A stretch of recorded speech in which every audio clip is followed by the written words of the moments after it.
Hello there guys, in this video I will show you how to ban someone on Facebook page.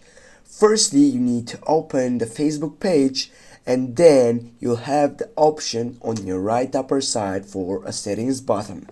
Click on the settings button and then scroll down and looking for the solution or the settings side that says people and other page. Click on it. Then you need to find and look a follow option for the first selection that says people who like this page. Click on it. Now here, as you can see guys, by typing for example on Eleonora Stowe, the name of this account, if I tap on ban, as you can see, if I go on OK, with this guys we have banned someone on this Facebook page. Thanks guys for watching. Don't forget to hit that like and share the video. See you soon guys. Have a nice day.